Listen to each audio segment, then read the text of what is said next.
मसीह के बाबरकत उत्तम जलाली मुहीब और कादर बख्श नाम में आज सब मेरी तरफ से, मेरे खानदान चर्च की तरफ से आपको बहुत बहुत सलाम कबूलो। बुलंद आवाज के साथ बोलिएगा, आपको मेरी तरफ से बहुत बहुत सलाम कबूलो। और तमाम तर देखने और सुनने वालों को जो मुल्क पाकिस्तान में या मुल्क पाकिस्तान से बाहर हैं, जो मुझे वॉच कर रहे हैं, मेरा सलाम उनको पहुंचे। और मैं ईमान रखता हूं कि आज के कलाम के वसीले से हम बरकत पाएंगे और सारा जलाल खुदा के नाम को मिलेगा। आमीन, हालेलुया, हालेलुया, हालेलुया। भीड़ बहुत ज्यादा थी, भीड़ बहुत ज्यादा थी। एक पर्सनालिटी ने शिफा पानी थी, उसने देखा कि भीड़ बहुत ज्यादा है, लेकिन भीड़ उसकी शिफा के सामने हाई ना हो सकी। क्यों? क्योंकि उसके अंदर यह ईमान था कि आज मैंने मसीह को, उसके पलड़े को छू लेना है और मैंने शिफा पा लेनी है। आमीन। उसे मालूम था कि जिसके पास मैं जाने वाली हूं, जब मैं उसके पास जाऊंगी, जब मैं उसे छू लूंगी, तो मेरी शर्मिंदगी जाती रहेगी। आमीन। मसीह से दूर ना भागिए। पिछले संडे मैंने कहा था, सहन, पाक मकाम और पाक तरीन मकाम। कोशिश किया करें कि खुदा की कुर्बत में करीब आने की, दूर ना जाएं, पाक तरीन मकाम के पास आए। जिस तरह सामुएल खुदा की पाक हुजूरी में वो ठहरा रहता और फिर खुदा उसके साथ कलाम किया उसने। इसलिए दूर ना जाया करें, खुदा के पास रहा करें। आमीन, आमीन, हालेलुया। मेरे अज़ीज़ों, जैसा कि आप सब लोग जानते हैं कि हमने मुकाशवा की किताब को शुरू किया है और हम तकरीबन 6 साल हो गए हैं। और 13वां बाब जो है वो बड़ा तालीमी चैप्टर है और बड़ा खुश चैप्टर है, लेकिन हमने इसको छोड़ना नहीं है। हम इसको छोड़ेंगे नहीं, हम इसको जरूर करेंगे, करने की कोशिश भी करेंगे।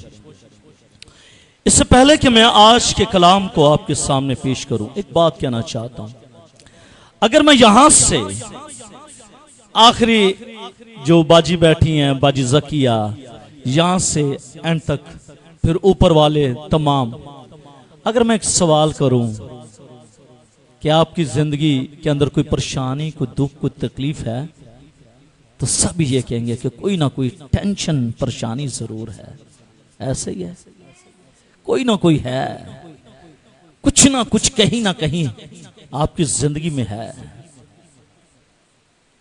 औलाद की तरफ से, शोहर की तरफ से, बीवी की तरफ से, खानदान की तरफ से, हालात की तरफ से, बेरोजगारी की तरफ से, नाकामी की तरफ से, किसी ना किसी वे से इंसान परेशान है।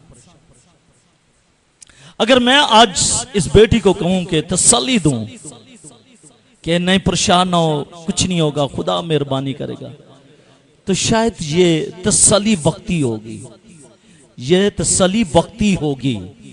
लेकिन जब आप मसीह के पास आ जाएंगे, जब आप मसीह के पास आ जाएंगे, फिर वो तसल्ली वक्ती नहीं होगी, बल्कि वो तसल्ली जो है हकीकी तसल्ली बन जाएगी।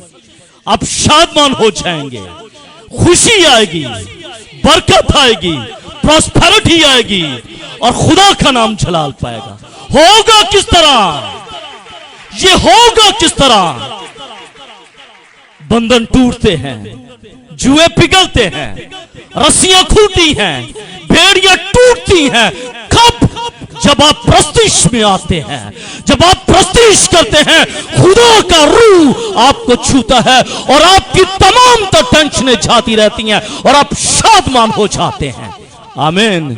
इसलिए मैं चाहता हूं कि जितनी जिंदगियां द ग्लोरी चर्च में आती हैं, 9 बजे का वक्त है, 9 बजे आया करें, प्रस्तिश में आया करें, प्रस्तिश किया करें। खुदावंद आपके बंधनों को तोड़ेगा, खुदावंद आपको आजाद करेगा, खुदावंद आपको एक नई जिंदगी बख्शेगा, खुदावंद आपको एक नया तजुर्बा बख्शेगा, खुदावंद आपको एक नई रूह से भर देगा। आमीन। इसलिए you have to do something, you have to do something. फिर आपको कुछ करना पड़ेगा। When you do will something for God, then God will do each and everything for you. जब आप खुदा के लिए कुछ करेंगे, खुदा बहुत कुछ कर देगा। आमीन। करें तो सही, जब करेंगे तो रिजल्ट उसका देखेंगे। निकालिएगा मुखाशवा की किताब जल्दी के साथ 13वां बाब, मुखाशवा की किताब उसका 13वां बाब और उसकी दूसरी आयत।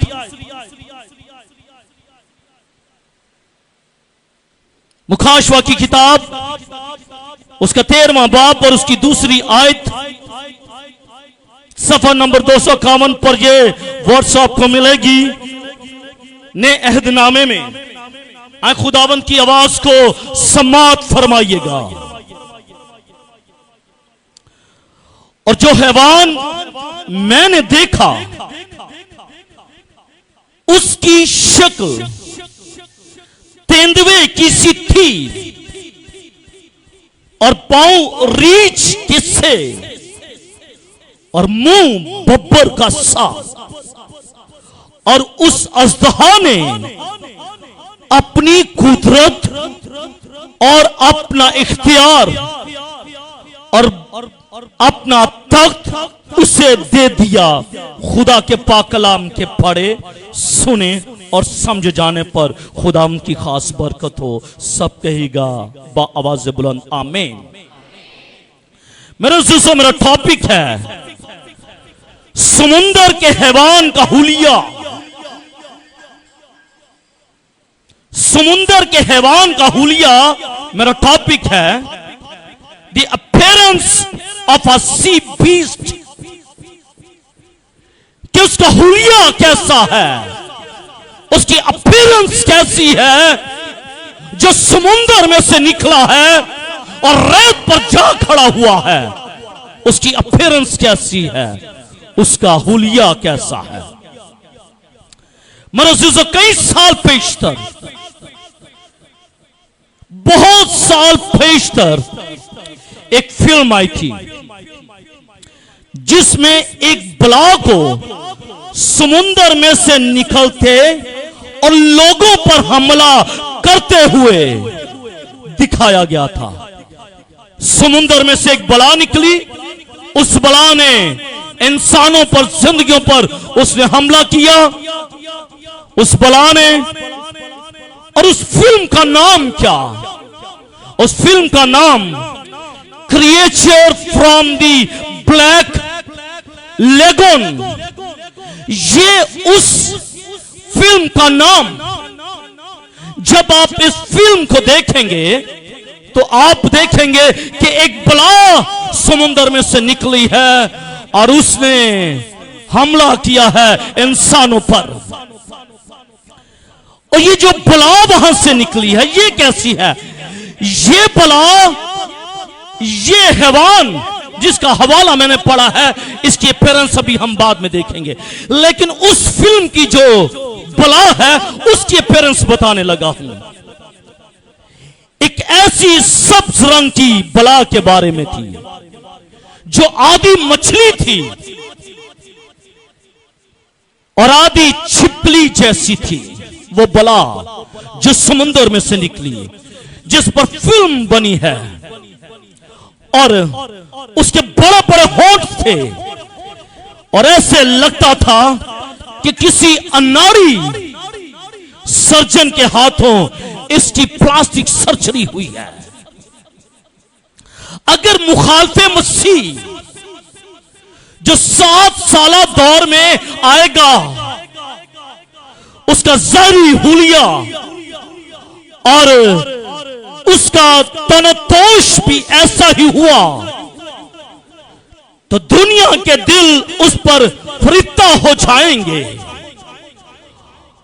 कि समुंदर से निकलने वाला ये हैवान बॉलीवुड की फिल्मों में दिखाई जाने वाली बलाओं से कदरे मुख्तलिफ होगा। मेरे अज़ीज़ों, यूहन्ना के नजदीक हैवान का समुद्र में से नमूदार होना पिछले संडे हमने देखा था। और समुद्र की रेत पर जा खड़ा हुआ हैवान, और उसने एक हैवान को समुद्र में से निकलते हुए देखा। उसके 10 सींग और 7 सर थे, और उसके सींगों पर 10 ताज और उसके सरों पर कुफर के नाम लिखे हुए थे। ये पिछले संडे की बात है, लेकिन इस संडे मैं बता रहा हूं कि यूहन्ना के नजदीक हैवान का समुद्र में से नमूदार होना, उस हैवान का समुद्र में से निकलना, इसका मतलब और मफहूम क्या है?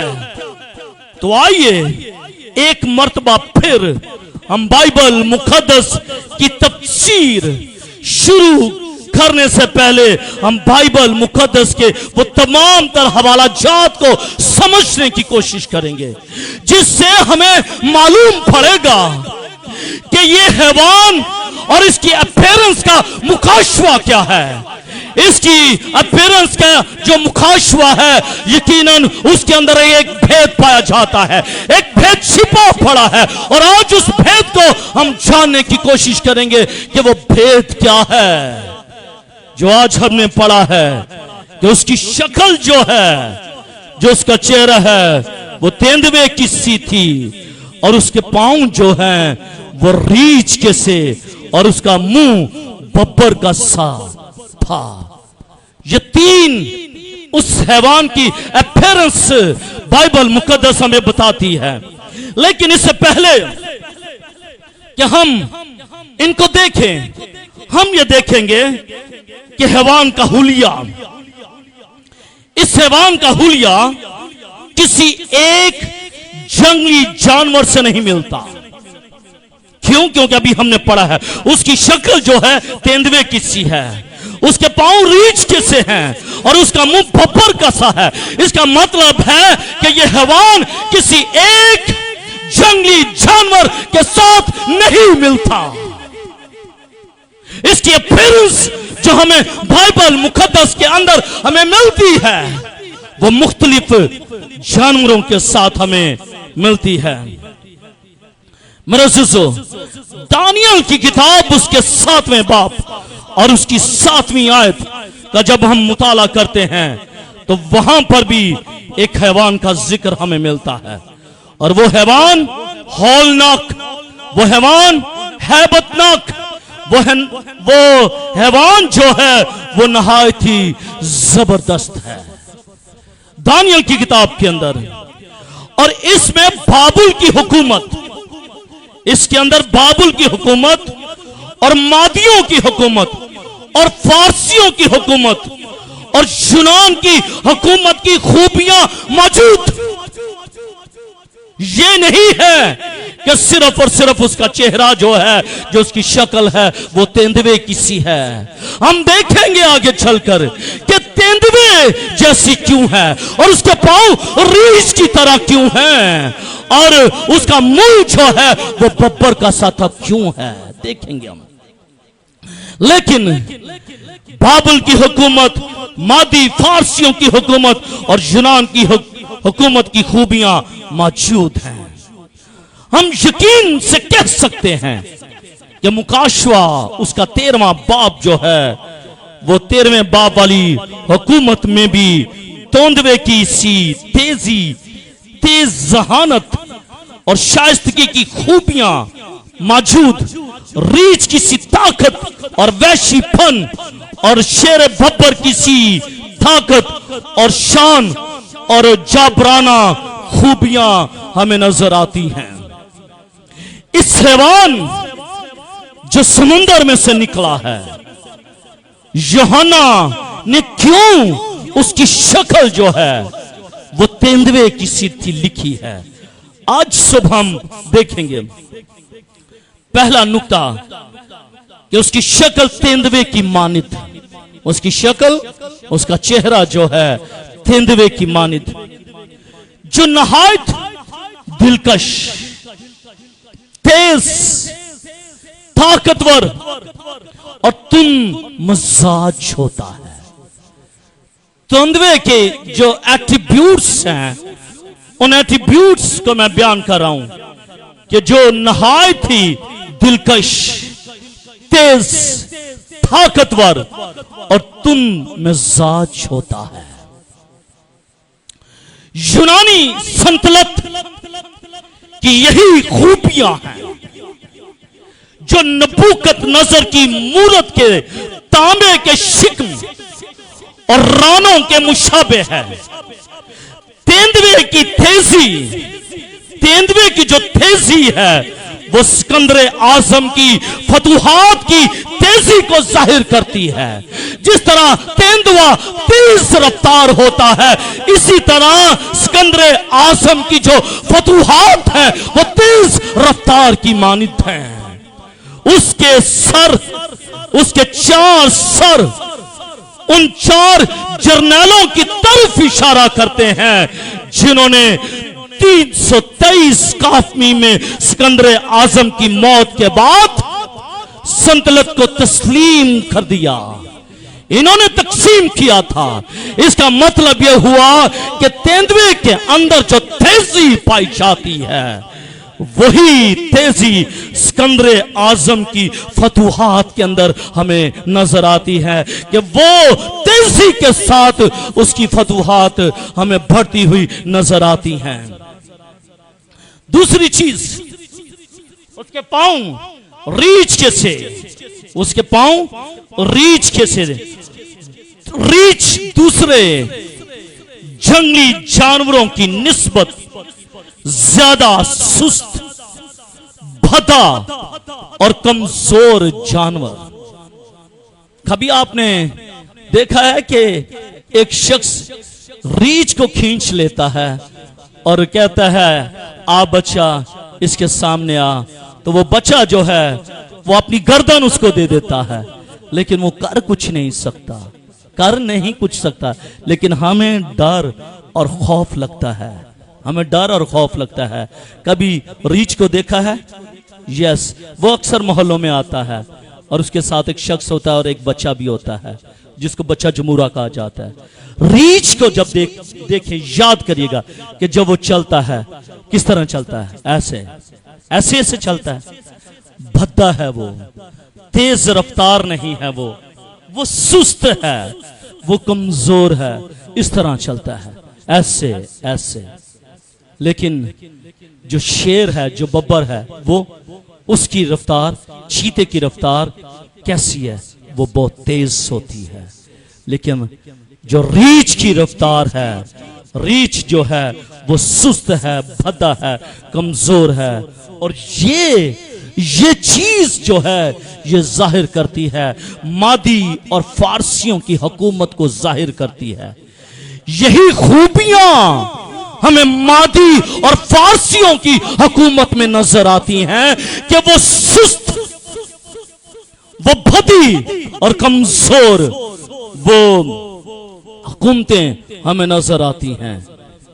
अकॉर्डिंग टू दूसरी हुकूमतों के, अकॉर्डिंग टू दूसरी हुकूमतों के वो कमजोर हैं, सुस्त हैं, वो भद्दी हैं। और नबूकत नजर की मूरत के चांदी के सीने और बाजुओं से मुशाबे वो रखती है। उसका दाहिना पहलू जो है वो फारिस को जाहिर करता है और उसका बायां जो बाजू है वो मादी हुकूमत को जाहिर करता है। और उसकी निस्बत जो है ज्यादा मजबूत और ताकतवर और जारहाना, जो खलास, जो उनकी एट्रीब्यूट्स हैं वो इतनी मजबूत नहीं है, बोल के वो कमजोर हैं, वो सुस्त हैं और वो ज्यादा ताकतवर नहीं है। क्यों? क्योंकि बाइबल मुकद्दस में हमने ये देखा है कि उसके पांव जो हैं उस हैवान के जो समुंदर में से निकला है, उसके पांव जो हैं वो रीछ की मानिद हैं। और रीछ जो है, उसके पांव जो हैं वो सुस्त हैं, वो जल्दी चल नहीं सकता। और मेरे अज़ीज़ों, ये वो हुकूमत है मादी और फारसियों की ये वो हुकूमत है जो इंतहाई सुस्त है और इंतहाई कमजोर हुकूमत है उन 4 हुकूमतों के अकॉर्डिंग। उसका मुंह बब्बर का सा था। पहली चीज, उसका जो चेहरा है, जो उसकी शक्ल है, वो तेंदुए की सी थी और उसके पांव रीछ के से थे और उसका मुंह बब्बर का सा था। मुंह बब्बर का की मानित था। और हम इसके साथ एक और भी चीज देखते हैं जो हमें दानियल की किताब में नजर आती है। और उकाब के से पर रखता था वो हैवान जो दानियल ने देखा था, उसका मुंह शेर बब्बर की मानित और उकाब के पर रखता था। यहां हम इस पहले हैवान में जंगली जानवरों के बादशाह और परिंदों के बादशाह का मिलाप देखते हैं। एक तरफ जानवरों का बादशाह और दूसरी तरफ परिंदों का बादशाह। जानवरों का जो बादशाह है वो बब्बर है, शेर है, और जो परिंदों का बादशाह है वो उकाब है, ईगल है। क्यों? क्योंकि वो सबसे बड़ा, उसको परिंदों में से सबसे बड़ा बादशाह कहा जाता है। बेशक उसकी नजर तो छोटी है, उसकी आंख छोटी है, लेकिन अगर इसके अकॉर्डिंग हम देख लें कि गधे की आंख तो बहुत बड़ी होती है, लेकिन वो छोटी सी आंख के वसीले वो सब कुछ देख लेता है। वो उसके वो परों के वसीले से वो ऊपर वाली फजाओं में चला जाता है। हम यहां पर ये देख रहे हैं कि जो जानवरों का बादशाह है वो शेर बब्बर है और जो परिंदों का बादशाह है वो कौन है? वो उकाब है। ये हैवान बाबुल की संतलत को जाहिर करता है, बाबुल की संतलत को जाहिर करता है। और दूसरे बाब में नबूकदनेस्सर को दिखाई जाने वाली मूरत के सोने के सर के मुताबिक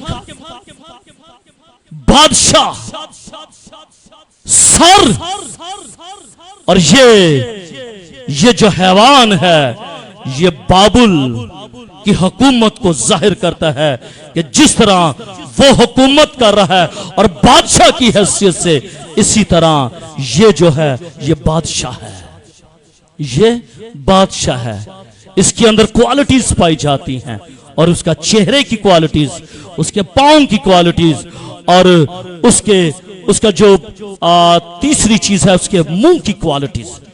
ये हमें हुकूमतों के बारे में हमें बताता है कि ये जो निकलेगा, ये जो हैवान निकलेगा, ये हैवान ये 4 हुकूमतों को जाहिर कर रहा है। ये 4 हुकूमतों को जाहिर कर रहा है और इन 4 हुकूमतें जो हैं वो निकलेंगी। और निकलेंगी कब? जब मुखालफे मसीह का दौर शुरू होगा, जब मुखालफे मसीह का दौर शुरू होगा। और मुखालफे मसीह का दौर कितना होगा? 7 साला दौर शुरू होगा। रैप्चर होगा, रैप्चर होगा। रैप्चर के बाद मुखालफे मसीह आएगा, एक नई कलीसिया कायम होगी और उस नई कलीसिया में हम देखेंगे कि मुखालफे मसीह का दौर होगा। 2 राह हैं। कुछ लोग ये कहते हैं, सुन लीजिएगा, कुछ लोग ये कहते हैं कि रैप्चर से पहले ही मुखालफे मसीह आएगा। कुछ कहते हैं कि मुखालफे मसीह कब आएगा और रैप्चर से पहले ही मुखालफे मसीह आ जाएगा। लेकिन कुछ राह ये हैं, वो ये कहती हैं कि मुखालफे मसीह आएगा, जरूर आएगा, लेकिन कलीसिया के रैप्चर होने के बाद आएगा। मुखालफे मसीह तो जरूर आएगा, लेकिन रैप्चर हो जाने के बाद मुखालफे मसीह आएगा। और मैं इन थियोलॉजियंस के साथ स्टैंड करता हूं कि वक्त आएगा कि जब कलीसिया का रैप्चर हो जाएगा, कलीसिया उठाई जाएगी, उसके बाद एक नया दौर शुरू होगा और वो नया दौर 7 साल का दौर शुरू होगा और उस 7 साल दौर के अंदर मुखालफे मसीह आएगा और जब मुखालफे मसीह आएगा तो फिर ये समुंदर में से ये हैवान निकलेगा। ये हैवान से मुराद है कि 4 हुकूमतें जाहिर होंगी। आमीन। 4 हुकूमतें जाहिर होंगी। इस आयत का जो आखिरी हिस्सा है मैं चाहता हूं उसको पढ़ लीजिएगा। और उस अज़दहा ने, क्योंकि बहुत सारी चीजें, बहुत सारी ऐसी बातें हैं जो पोशीदा हैं, उनको खोलनी पड़ती हैं। अब देखिएगा, और उस अज़दहा ने, और उस अज़दहा ने, ऊपर हैवान की बात हो रही है, और जो हैवान मैंने देखा उसकी शक्ल तेंदुए की सी थी और उसके पांव रीछ के से और उसका मुंह भब्बर का सा। और उस अज़दहा ने अपनी कुदरत और अपना तख्त और अपना बड़ा इख्तियार उसे दिया। ओके। और उस अज़दहा ने अपनी कुदरत और अपना तख्त और अपना बड़ा इख्तियार उसे दे दिया। यानी कि अथॉरिटी जो है वो मुंतकिल हुई है। अथॉरिटी जो है वो मुंतकिल हुई है। अथॉरिटी दी गई है। अथॉरिटी को ट्रांसफर किया गया है। ट्रांसफर किया गया है। ट्रांसफर क्यों किया गया है? इब्लीस इस हैवान यानी मुखालफे मसीह के जिस्म में रहने लगेगा। क्यों ट्रांसफर किया गया है? क्योंकि अब उसे मालूम है, अब उसे पता है कि अब मैं कुछ नहीं कर सकता, मुझे किसी की जरूरत है, मुझे किसी की जरूरत है। हैवान का इख्तियार मुखालफे मसीह को, इस अजीम हैवान में इन तमाम खूबियों की वजह इसी आयत के आखिरी हिस्से में हमने देखी है कि अज़दहा ने अपनी कुदरत, अपना तख्त और अपना बड़ा इख्तियार उसे दे दिया। और पौलुस रसूल भी क्या कहते हैं? जिसकी आमद शैतान की तासीर के मुआफिक हर तरह की झूठी कुदरत और निशानों और अजीब कामों के साथ होगी। इस हैवान की तमाम खूबियां शैतान के दिए हुए इख्तियार, कुदरत की वजह से होंगी। किसकी? इस हैवान की तमाम खूबियां। मुखालफे मसीह आएगा। अब इस इब्लीस को, इस शैतान को किसी की जरूरत है कि कोई ऐसा हो जिसके अंदर मैं समा जाऊं, और मैं जब समाऊं तो फिर मैं अपना काम उससे लूं। और मेरे अज़ीज़ों, हम देखते हैं कि 2000 साल पहले, 2000 साल पहले हम देखते हैं कि इब्लीस ने, शैतान ने यीशु मसीह को कुछ पेशकश की थी। याद है आपको? यही तीनों चीजें 2000 साल पहले खुदावंद यीशु मसीह को पेश की गई। क्या थी? ये इख्तियार मैं तुझे दे दूंगा, इन पत्थरों से कह के ये रोटियां बन जाएं। अपने ताए नीचे गिरा दे। वो चाहता था कि जो इख्तियार मेरे पास है मैं ये इख्तियार ट्रांसफर कर दूं। अगर यीशु मसीह ये काम करे, उसे मालूम नहीं था कि मैं ये इख्तियार किसको ट्रांसफर करना चाहता हूं। जिस शख्स के पास दुनिया का इख्तियार है, जिस शख्स के पास आसमान का इख्तियार है, जिस शख्स के पास अजराम फलक का इख्तियार है, जिस शख्स के पास समंदरों का इख्तियार है, जिस शख्स के पास खुशकी का इख्तियार है, जिस शख्स के पास मौत और जिंदगी का इख्तियार है, मैं उसको ये इख्तियार देना चाहता हूं। उसे मालूम ही नहीं था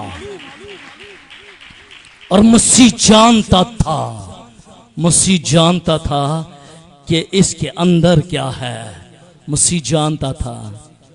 इसलिए उसने कहा कि दूर हो खुदावंद अपने खुदा की आजमाइश ना कर, क्योंकि उसे मालूम था कि इब्लीस के अंदर, इसके दिल के अंदर क्या है।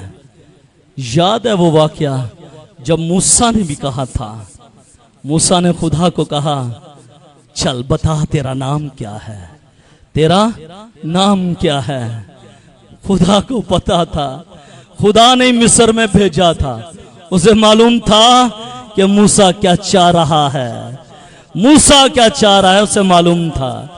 मूसा के अंदर क्या था, क्योंकि उसने मिस्र के अलूम को पढ़ा था और उन अलूम में यह बात थी कि जब किसी शख्स का नाम लिया जाए तो वो हाजिर हो जाता है। तो उसे मालूम था, खुदा को मालूम था। और फिर खुदा ने क्या कहा था, मैं जो हूं सो हूं, जो मैं हूं सो हूं। उसके पास दुनिया का इख्तियार है, उसके पास आसमान का इख्तियार है।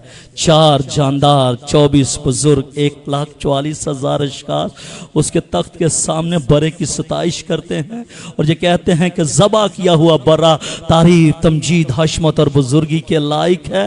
क्या उसको कोई आजमा सकता है या उसको कोई अपना इख्तियार दे सकता है? उसके पास तो 4 जानदार 24 बुजुर्ग 1,40,000 अशखास और बरे की सताइश करने वाले लाखों करोबी मौजूद हैं। उसे तो मालूम ही नहीं था कि मैं इख्तियार किसको ट्रांसफर करना चाहता हूं। 2000 साल पहले उससे गलती ये हुई थी, लेकिन खुदा ने उसे छोड़ दिया और उसे कहा इब्लीस दूर हो, तो खुदावंद अपने खुदा की आजमाइश ना कर। लेकिन जब कलीसिया का रैप्चर होगा, कलीसिया आसमान पर उठाई जाएगी, कलीसिया बरे के पास जाएगी, तो उसके बाद 7 साला दौर शुरू होगा। उस 7 साला दौर में ये हैवान जो है समुंदर में से निकलेगा और फिर ये अपना इख्तियार जो है वो मुखालफे मसीह को देगा। ये अपना इख्तियार मुखालफे मसीह को देगा और फिर मुखालफे मसीह जो है वो काम करना शुरू कर देगा। फिर मुखालफे मसीह काम करना शुरू कर देगा। क्यों? क्योंकि उसको इब्लीस ने इख्तियार दिया है। याद रखिएगा 3 पर्सनालिटीज हैं, इनको कभी गटमट ना कीजिएगा। एक इब्लीस है, शैतान है, दूसरा मुखालफे मसीह है और फिर तीसरा क्या है? झूठा नबी है। ये तीनों के तीनों अलग-अलग पर्सनालिटीज हैं और हमने इनको देखा है और आगे चलकर हम इनको मज़ीद देखेंगे। मेरे अज़ीज़ों, शैतान को अपना फायदा था और इसके साथ साथ हम ये देखते हैं कि मुखालफे मसीह को भी अपना फायदा था। ये दोनों एक दूसरे से फायदा हासिल करने के लिए एक दूसरे के लिए काम करेंगे और ये एक दूसरे के लिए खड़े होंगे। और जब ये इख्तियार ट्रांसफर होगा, मुखालफे मसीह के पास ये इख्तियार आएगा, तो वो इस इख्तियार को इस्तेमाल करेगा, वो इस इख्तियार को इस्तेमाल करेगा। और इख्तियार क्या? इख्तियार क्या है? कुदरत, तख्त और तीसरी चीज इख्तियार। 3 चीजें देगा, कुदरत देगा, तख्त देगा और इख्तियार देगा उसको, मुखालफे मसीह को। और फिर मुखालफे मसीह इन 3 चीजों को लेकर वो काम करना शुरू कर देगा, वो काम करना शुरू कर देगा, क्योंकि उसके पास कुदरत होगी, उसके पास इख्तियार होगा और उसके पास तख्त भी होगा। और लेकिन खूबसूरत और बाबरकत बात यह है कि हम इस दौर में नहीं होंगे, हमारा रैप्चर हो जाएगा, हम आसमान पर चले जाएंगे। लेकिन जरूरत ये बात है कि हमारे बाद जो आने वाले हैं, हमारे बाद जो आएंगे, क्या वो नस्लें क्या इस हैवान का मुकाबला कर पाएंगी? क्या उसके इख्तियार के सामने खड़ी हो पाएंगी? क्या उसकी कुदरत के सामने खड़ी हो पाएंगी? अगर तो वो हकीकी मसीह होंगे तो वो डटकर मुकाबला करेंगे, वो जान देने से इनकार नहीं करेंगे, वो अपना खून का हर एक कतरा बहा देंगे, लेकिन मसीह का इनकार नहीं होगा। मैं ईमान रखता हूं, अगर आज कलीसिया पर ज़हर सानियां हो रही हैं, क्या नहीं हो रही हैं, हर एक शहर में हो रही हैं, मुल्क पाकिस्तान में हो रही हैं, लेकिन इसके बावजूद क्या मसीहत मुल्क पाकिस्तान से खत्म हो गई है या फिर अभी भी कायम है? अभी भी कायम है। और जिन लोगों ने मसीहत को खत्म करना चाहा है वो खुद मिट गए हैं, लेकिन मसीहत नहीं मिटी। रहेगा नाम मसीदा, रहेगा नाम मसीदा, उसका नाम अब से कायम है और वो कायम और दायम रहेगा। अगर आज हम इन हजार सानियों में हम मसीह के साथ कायम और दायम हैं, तो हम ईमान रखते हैं कि रैप्चर के बाद जब 7 साल दौर शुरू होगा, आने वाला दौर मसीहों के लिए बेशक खून बहाने का दौर होगा, लेकिन वो मसीह से इनकार नहीं करेंगे, क्योंकि वो जानेंगे कि आसमान की बादशाही का वारिस कौन है? यीशु मसीह है। जो जान देने तक वफादार रहेंगे वो जिंदगी का ताज पाएंगे। जो जान देने तक वफादार होंगे वो जिंदगी का ताज पाएंगे। अगर आज मैं ये कहूं कि अगर आज इज़हार सानी शुरू हो तो यकीन मानिए मैं सबसे आगे हूँगा, मैं सबसे आगे हूँगा इज़हार सानी में। मुझे मालूम पड़ा एक शख्स के बारे में कि उसके घर पर अटैक हुआ और उसके बाद उसने मसीहत को छोड़ दिया। मर जाता, जान दे देता, खून बहा देता, कुर्बानी दे देता, लेकिन मसीह का पलड़ा ना छोड़ता। मैं अक्सर एक बात कहता हूं उन बच्चों के बारे में, वो बेटे और वो बेटियां जो अपने माँ और अपने बाप की इज्जत को बरकरार नहीं रखते, इस दुनिया में ज़लील ख्वार होते हैं। पहली बात। दूसरी बात, दो ही बातें याद रखिएगा बेटों और बेटियों से। दूसरी बात, अगर हमारे नौजवान बेटे या बेटियां मसीह का इनकार करते हैं तो इस दुनिया में ज़लील ख्वार होते हैं। और मैंने अपनी आंखों से देखा है उनको, जिन्होंने मसीह का इनकार किया है, उनकी जिंदगी बदी।